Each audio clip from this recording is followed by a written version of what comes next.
দেখতে যেমন লোভনীয়, খেতে কিন্তু সেই স্বাদ হয়েছে। আসসালামু আলাইকুম ভিউয়ার্স, খুব মজার এবং সুস্বাদু একটা ব্রয়লার মুরগি ভুনা করে দেখিয়ে দিব আজ আপনাদের। আমি এখানে কড়াইতে পরিমাণ মতো একটু তেল নিয়েছি, তেলটা অলরেডি গরম হয়ে গেছে। কিছু পেঁয়াজ নিয়েছি, পেঁয়াজটা দেখেন গোল্ডেন কালার করে ভেজে নিয়েছি। এর ভিতরে আমি আদা বাটা, রসুন বাটা, জিরে বাটা নিয়েছি। বাটা মশলা দিয়ে খুব সুন্দর করে কষিয়ে নিলাম। পরিমাণ মতো লবণটাকে নিয়ে নিলাম।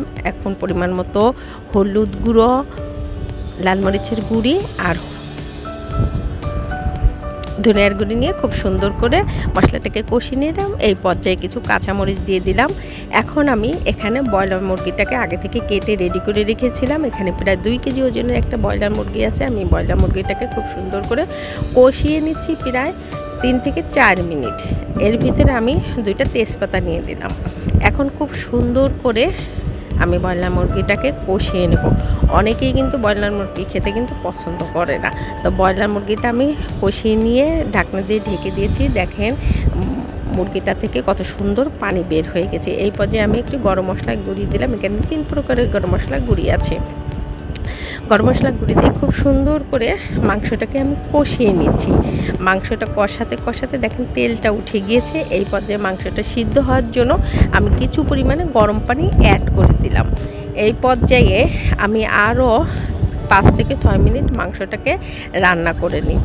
আর ব্রয়লার মুরগি সিদ্ধ হতে কিন্তু খুব বেশি টাইম লাগে না, বেশি পানিও লাগে না। যেহেতু আমি একদম ভাজা ভাজা একটা ভুনা করে নেব, আমি ঢেকে দিলাম ঢাকনা দিয়ে। ঢাকনাটা তুলে নিলাম। দেখেন কি সুন্দর ভাজা ভাজা একটা ভুনা হয়ে গিয়েছে এবং তেলটা উঠে গেছে। এই পর্যায়ে আমি একটু এলাচের গুঁড়ি নিলাম আর ভাজা জিরের গুঁড়িটাকে নিয়ে দিলাম। অলরেডি কিন্তু আমার ব্রয়লার মুরগিটা রান্না হয়ে গিয়েছে। এখন আমি ব্রয়লার মুরগিটাকে সুন্দর করে পরিবেশন করে দেখিয়ে দিচ্ছি।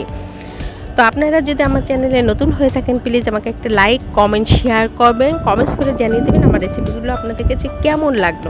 ইউটিউব থেকে দেখে থাকলে অবশ্যই এটা সাবস্ক্রাইব করে দিবেন। আর ফেসবুক থেকে থাকলে একটা লাইক এবং ফলো দিয়ে রাখবেন, যাতে করে আমার রেসিপিগুলো খুব দ্রুত আপনাদের সামনে হাজির হয়। আর কত সহজেই কিন্তু আমি ব্রয়লার মুরগি ভুনাটা দেখিয়ে দিলাম। তো এই সহজ পদ্ধতিতে বাসায় একবার আপনারা ট্রাই করবেন, দেখবেন এত মানে কি যে মজার, যা বলার অপেক্ষায় রাখে না। আপনারা এই মুরগিটাকে যে কোনো কিছু দিয়ে পরিবেশন করতে পারেন।